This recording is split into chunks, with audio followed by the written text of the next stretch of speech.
penjelasan praktis. Yang pertama, demonstration. Media berfungsi sebagai alat peraga pembelajaran. Misalnya, seorang dosen sedang menerangkan teknik mengoperasikan overhead proyektor. Pada saat menjelaskan penggunaan alat tersebut dengan cara mendemonstrasikan, dosen turut menjelaskan, menunjukkan, dan memperlihatkan cara-cara mengoperasikan UHP. Yang kedua, familiarity. Penggunaan media pembelajaran memiliki dasar pribadi. Mengapa ia menggunakan media? Yaitu karena sudah terbiasa menggunakan media tersebut, merasa sudah menguasai media, maka jika menggunakan media lain belum tentu bisa, dan untuk mempelajarinya membutuhkan waktu dan biaya. Yang ketiga, clarity. Mengapa guru menggunakan media? Ialah untuk lebih memperjelas pesan pembelajaran dan memberikan penjelasan yang lebih konkret. Yang terakhir, active learning. Salah satu aspek yang harus diupayakan oleh guru dalam pembelajaran adalah siswa berperan secara aktif, baik secara fisik, mental, dan emosional. Oleh karena itu, media digunakan untuk memberi perangsang bagi peserta didik supaya terjadi proses pembelajaran. Assalamualaikum warahmatullahi wabarakatuh. Nama saya Ainur Rafiko, NIM T2018-4101. Di sini saya akan melanjutkan presentasi dari presentator sebelumnya, yaitu tentang kriteria pemilihan media pembelajaran. Kriteria pemilihan media pembelajaran bersumber dari konsep bahwa media pembelajaran merupakan bagian dari sistem instruksional secara keseluruhan. Maka kriterianya itu mencakup sesuai dengan tujuan. Sesuai dengan tujuan itu tujuannya itu sama dengan instruksional, di mana akan lebih baik jika mengacu pada 3 ranah, yaitu kognitif, afektif, dan juga psikomotorik. Kemudian yang kedua yaitu praktis, luas dan perlahan, tidak harus mahal. Jadi untuk menyiapkan sebuah media pembelajaran itu tidak harus dengan biaya yang mahal. Dengan bahan yang seadanya pun bisa menjadi media pembelajaran. Kemudian yang ketiga, mampu dan terampil menggunakan. Ketika seorang guru tersebut membuat sebuah media, maka ketika guru membuatnya itu beliau harus mengetahui media tersebut apakah bisa ia operasikan untuk siswa tersebut, untuk media pembelajaran siswa tersebut itu. Kemudian yang keempat, keadaan peserta didik. Jadi kita harus menyesuaikan psikologis, filosofis maupun sosiologis seorang anak tersebut. Contoh, kebanyakan di kelas tersebut anaknya lebih ke visual, di mana anak-anak itu tertarik dengan video. Maka seorang guru bisa menampilkan video tentang seumpama sholat gitu. Jadi guru bisa menampilkan video tentang tata cara untuk sholat. Atau juga seumpama guru tersebut tidak memiliki medianya untuk video, guru bisa mempraktekkan dirinya di depan muridnya agar murid-muridnya itu bisa mengetahui bagaimana sih cara untuk melakukan sholat tersebut. Kemudian yang kelima, ketersediaan. Apakah ada sarana dan prasarana media yang akan dibuatnya gitu. Kemudian ada juga ditambah pendapat ambiar, yaitu dengan kriteria pemilihan media dibagi menjadi 3 karakter. Yang pertama, kelayakan praktis, yaitu ketersediaan media. Ketersediaan medianya, apakah ada media yang akan digunakan. Yang kedua, tersedianya waktu mempersiapkan. Sekiranya ketika guru tersebut ingin menampilkan media pembelajaran, itu tidak memakan waktu. Seperti seumpama guru tersebut tidak bisa menampilkan sebuah video melalui proyektor LCD, kan itu nanti ketika gurunya sibuk untuk menyalakan LCD atau proyektor, itu kan memakan waktu. Jadi yang kedua, pemilihan waktunya, apakah kondusif untuk dilakukan media pembelajaran tersebut. Kemudian yang ketiga, tersedianya sarana dan pendukung.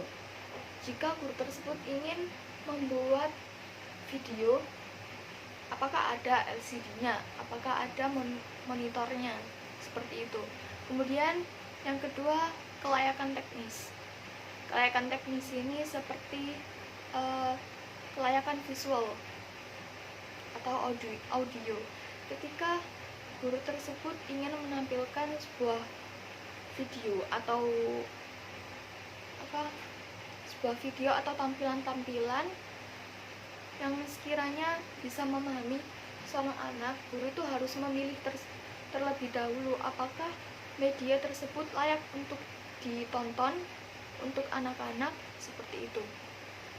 Kemudian yang ketiga, kelayakan biaya. Jika guru tersebut tidak memiliki biaya atau beliau sangat minim biaya untuk membeli media pembelajaran, guru tersebut bisa menggunakan cukup dengan gerakan seperti tadi. Ketika sholat, beliau bisa mempraktekannya langsung di depan murid-murid tersebut, atau guru tersebut bisa menyiapkan dari rumah kayak kertas-kertas yang dibentuk-bentuk secara menarik sehingga murid tersebut tertarik untuk mempelajari pembelajaran tersebut, seperti itu kurang lebihnya saya mohon maaf. Wassalamualaikum warahmatullahi wabarakatuh. Bagaimana sih cara untuk melakukan sholat tersebut? Kemudian yang kelima, ketersediaan. Apakah ada sarana dan prasarana media yang akan dibuatnya, gitu. Kemudian ada juga ditambah pendapat ambiar, yaitu dengan kriteria pemilihan media dibagi menjadi 3 karakter. Yang pertama, kelayakan praktis, yaitu ketersediaan media. Ketersediaan medianya, apakah ada media yang akan digunakan. Yang kedua, tersedianya waktu mempersiapkan, sekiranya ketika guru tersebut ingin menampilkan media pembelajaran itu tidak memakan waktu, seperti seumpama guru tersebut tidak bisa menampilkan sebuah video melalui proyektor LCD, kan itu nanti ketika gurunya sibuk untuk menyalakan LCD atau proyektor itu kan memakan waktu. Jadi yang kedua, pemilihan waktunya, apakah kondusif untuk dilakukan media pembelajaran tersebut. Kemudian yang ketiga, tersedianya sarana dan pendukung. Jika guru tersebut ingin membuat video, apakah ada LCD-nya, apakah ada monitornya, seperti itu. Kemudian yang kedua, kelayakan teknis. Kelayakan teknis ini seperti kelayakan visual atau audio. Ketika guru tersebut ingin menampilkan sebuah video atau tampilan-tampilan yang sekiranya bisa memahami seorang anak, guru itu harus memilih terlebih dahulu apakah media tersebut layak untuk ditonton untuk anak-anak, seperti itu. Kemudian yang ketiga, kelayakan biaya.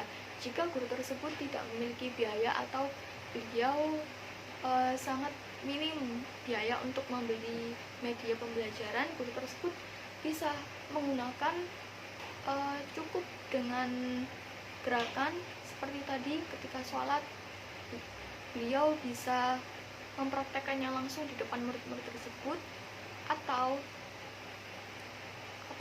guru tersebut bisa menyiapkan dari rumah kayak kertas-kertas yang dibentuk-bentuk secara menarik sehingga murid tersebut tertarik untuk mempelajari pembelajaran tersebut, seperti itu kurang lebihnya saya mohon maaf. Wassalamualaikum warahmatullahi wabarakatuh.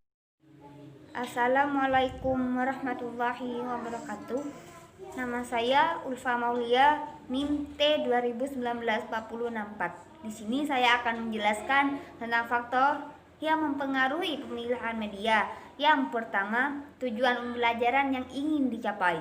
dalam kaitannya dengan tujuan pembelajaran sebagai faktor yang dapat dikembangkan paling tidak meliputi kawasan tujuan pembelajaran, apakah masuk kognitif, efektif, atau psikomotor. Yang kedua, karakteristik siswa. Karena yang mengalami atau sebagai sasaran pembelajaran adalah siswa, sekaligus merupakan pelaku yang menentukan suatu keberhasilan pembelajarannya sendiri merupakan faktor yang harus diperhitungkan sebagai kriteria dalam pemilihan media. Yang ketiga, kondisi setempat. Sedangkan yang dimaksud dengan kondisi tempat yakni segala sesuatu yang mengelilingi serta menyangkut keadaan potensi yang dimiliki oleh media itu sendiri dan keadaan di mana media itu dikelola serta dilaksanakan. Yang keempat, keadaan latar dan lingkungan. Keadaan latar dan lingkungan yakni segala sesuatu yang mengelilingi di luar media serta yang mempengaruhi berfungsinya suatu media dalam kegiatan pembelajaran yang bersifat sosial.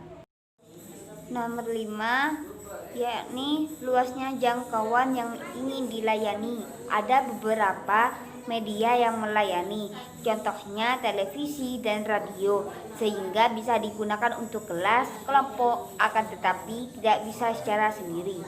Sekian penjelasan dari saya, kurang lebihnya mohon maaf. Akan dilanjutkan oleh presentator selanjutnya. Sekian, terima kasih. Saya Ayudia Pitaloka dengan NIM T20194054. Saya akan menjelaskan prosedur pemilihan media pembelajaran. Untuk jenis media rancangan atau desain, ada beberapa macam cara yang telah dikembangkan untuk memilih media.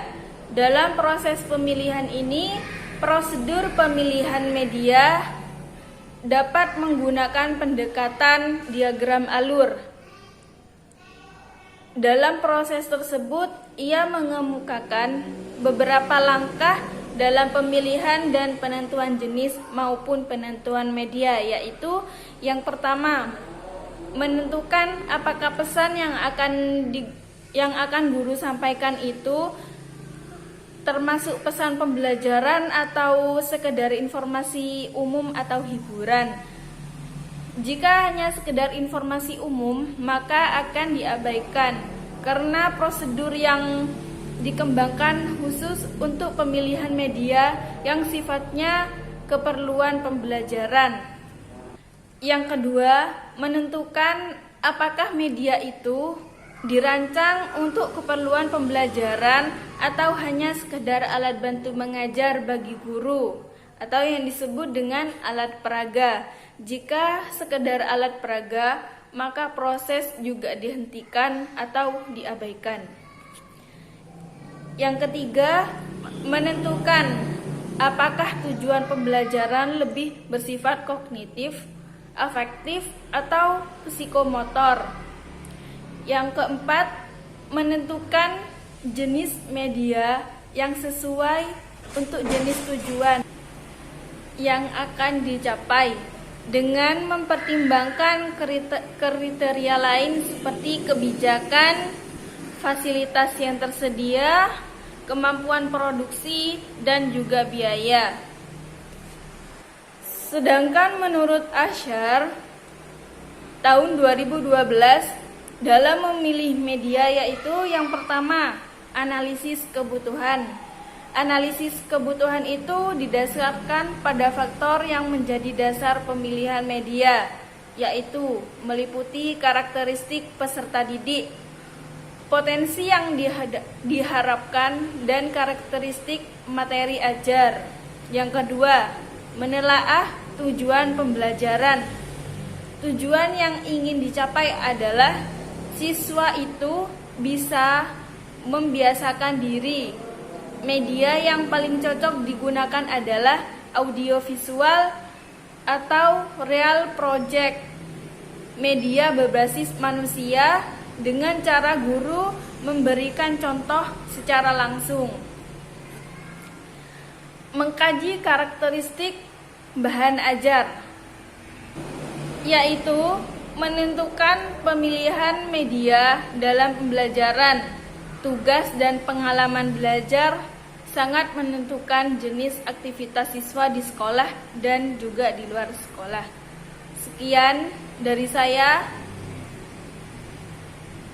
Apabila ada kata yang salah, saya perwakilan dari kelompok 4. Kami mohon maaf. Wassalamualaikum warahmatullahi wabarakatuh.